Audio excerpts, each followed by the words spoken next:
Hello everyone, welcome to my channel let's learn literature. आज हम बात करेंगे थॉमस हार्डी का एक इम्पोर्टेंट नोवेल है far from the madding crowd. Far from the madding crowd novel published serially publish हुआ था कॉर्नहिल मैगजीन में और एनोनिमसली पब्लिश हुआ था, मतलब 1874 में। इन्होंने अपना नाम उस पर नहीं दिया था, एनोनिमसली पब्लिश हुआ था, कॉर्नहिल मैगजीन में पब्लिश हुआ था 1874 में, और बुक फॉर्म में आया था। तो तब इस पर हार्डी का नाम था, सेम ईयर, और ये उनकी फर्स्ट पॉपुलर सक्सेस थी। तो जो थॉमस ग्रे ने एक वर्क लिखा था elegy written in country churchyard, इसी से इसका टाइटल लिया गया है far from the madding crowd. तो ये टाइटल कहाँ से आया? थॉमस ग्रे का वर्क था elegy written in country churchyard, उसी में से एक लाइन है ये far from the madding crowd, तो वहाँ से ये टाइटल लिया गया है। थॉमस हार्डी का ये नोवेल है, ये एक फिक्शनल जगह है वेसेक्स, उसमें सेट है। इनके नोवेल को वेसेक्स नोवेल भी बोलते हैं, जो फिक्शनल वर्क है। जैसे विलियम फॉकनर का योकनापाटवा में है और आर के नारायण का मालगुडी में है। इनके वर्क्स में फिक्शनल टाउन है। इसी तरह से जो थॉमस हार्डी का वर्क है वो वेसेक्स है। और इससे पहले एक इनका वर्क आया था अंडर द ग्रीनवुड ट्री। जो अंडर द ग्रीनवुड ट्री था वो फर्स्ट नॉवल था वेसेक्स सीरीज में, मतलब उस जो अंडर द ग्रीनवुड ट्री है उसकी फर्स्ट टाइम सेटिंग जो थी वेसेक्स में थी। उसके बाद के 2-3 वर्क और आए उनके जो वेसेक्स में सेट थे। और अंडर द ग्रीनवुड ट्री इसका टाइटल कहाँ से लिया गया? शेक्सपियर का वर्क है एज यू लाइक इट। तो ये जो वर्क है अंडर द ग्रीनवुड ट्री, ये एज यू लाइक इट से लिया गया है, शेक्सपियर के वर्क से, as you like it. It deals in theme of love, honor and betrayal against a backdrop of the seemingly idyllic but often harsh realities of a farming community in Victorian England. It describes the life and relationship of Bathsheba Everden. तो ये एक तरह से protagonist होती है, heroine होती है उस वर्क की, बाथशिबा एवर्डन, with her lonely neighbor William Boldwood, the faithful shepherd Gabriel Oak and the thriftless soldier sergeant Troy.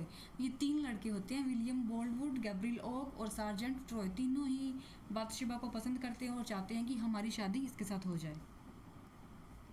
The novel has been also dramatized several times, notably in the Oscar-nominated 1967 film directed by John Schillinger. The plot centers on, अब इसकी summary करते हैं कि इसकी story क्या है। The बाथशिबा जो होती है वो उसी के सेंटर, जो प्लॉट होता है इसका उसी के सेंटर कैरेक्टर होता है ये Bathsheba Everdene, a farm owner and 3 shooters जो होते हैं, जो लड़के जो तीनों इनके साथ मैरिज करना चाहते हैं। गैब्रियल ओक वो क्या होता है? वो एक शेफर्ड होता है। सार्जेंट ट्रॉय जो एक यंग हैंडसम सोल्जर होता है। और विलियम बोल्डवुड वो भी उसके पास में ही एक फार्म होता है, उसका ओनर होता है विलियम बोल्डवुड। सबसे पहले जो बाथशिबा है वो ब्यूटीफुल यंग वूमन होती है विदाउट अ फॉर्चून, और जो गैब्रियल ओक होता है उससे ये मिलती है, वो एक यंग फार्मर होता है and saves his life one evening. He ask her to marry but she refuse because she does not love him. तो गैब्रियल उसको बोलता है, उसको मैरिज के लिए प्रपोज करता है, वो मना कर देती है कि वो उससे प्यार नहीं करती है। बाद में उनके अंकल का, बाथशिबा के अंकल का एक फार्म होता है, तो वो उनकी हायर होती है और वो वहाँ चली जाती है एक टाउन में, वेदरबरी में। पीछे से क्या होता है, जो गैब्रियल ओक होता है उसका फार्म में जो उसकी शिप्स होती हैं वो सारी मर जाती हैं, तो ये एक तरह से जो फार्मिंग को गिव अप कर देता है और ये भी एक नई जॉब ढूंढते ट्रैवल करते करते वेदरबरी पहुंच जाता है। वहाँ पे ये एक फार्म को फायर से बचाता है और बाद में जो ये पूछता है कि अगर यहाँ पे किसी शेफर्ड की ज़रूरत है इस फार्म में तो मैं काम करने के लिए तैयार हूँ। और वो फार्म किसका होता है? जो बाथशिबा के अंकल हैं, इनकी हायर है बाथशिबा, तो वो बाथशिबा का होता है, वो इसको हायर कर लेती है, तो ये वहाँ पे काम करने लग जाता है। जो गैब्रियल ओक होता है वो बाथशिबा की फार्म में वेदरबरी में काम करने लग जाता है। और बाथशिबा के जो पड़ोस में एक और फार्म होता है उसका ओनर होता है विलियम बोल्डवुड। ये विलियम बोल्डवुड है, ये भी इसको पसंद करता है बाथशिबा को, और ये इसको एक वैलेंटाइन डे पे प्रपोज करता है कि मुझसे शादी कर लो। बाथशिबा इसको मना कर देती है, बोलती है कि मैं तुमसे प्यार नहीं करती, लेकिन ये काफ़ी हैंडसम होता है, रिच होता है। फिर सोचती है कि चलो ठीक है, मैं अपने डिसीजन को रिकन्सिडर करूँगी, एक बार फिर से सोचती हूँ। और वहीं पे एक और लड़का सार्जेंट फ्रांसिस ट्रॉय ये आता है, ये बाथशिबा को पसंद आता है, बाथशिबा भी इसको पसंद करती है, ये दोनों एक दूसरे को पसंद करते हैं। लेकिन इसकी एक और स्टोरी ये होती है कि ये फैनी रॉबिन इसकी गर्लफ्रेंड होती है सार्जेंट ट्रॉय की, और एक तरह से ये प्रेग्नेंट हो जाती है, इसके बच्चे की माँ बनने वाली होती है फैनी रॉबिन। लेकिन जब ये बाथशिबा से, और ऑलमोस्ट फैनी रॉबिन से शादी करने ही वाला होता है कि तभी ये बाथशिबा को देखता है और इससे प्यार करने लग जाता है। तो बाद में ये बात चले जाते हैं एक दूसरी जगह पे, और इसकी काफ़ी लड़ाई होती है विलियम बोल्डवुड की सार्जेंट ट्रॉय से, क्योंकि इसको लगता है कि बाथशिबा से तो मैं शादी करने वाला था, लेकिन ये बीच में कहाँ से आ गया। इन बादशिबा की और इसकी शादी हो जाती है, सार्जेंट ट्रॉय की और बादशिबा की।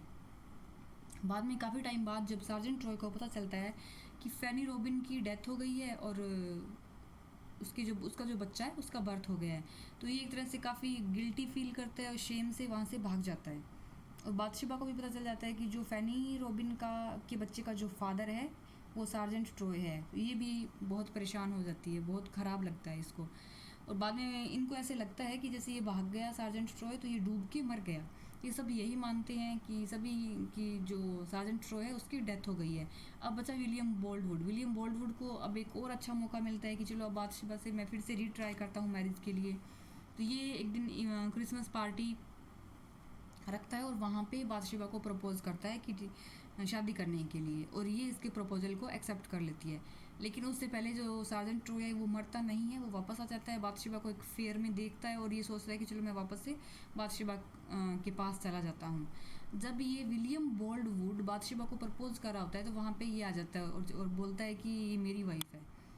बादशिबा एकदम से उसको देखती है और चिल्लाती है। विलियम बोल्डवुड होता है ये शूट कर देता है सार्जेंट ट्रॉय को वहाँ पे उसी पार्टी के दौरान। तो सार्जेंट ट्रॉय की डेथ हो जाती है, विलियम बोल्डवुड को पुलिस पकड़ के ले जाती है और लास्ट में बचता है गैब्रिल ओक। गैब्रिल ओक की और बादशिबा की लास्ट में शादी हो जाती है। यही इसकी समरी है far from the madding crowd. Thank you for watching. अगर आपको वीडियो अच्छा लगी तो please like and subscribe the channel.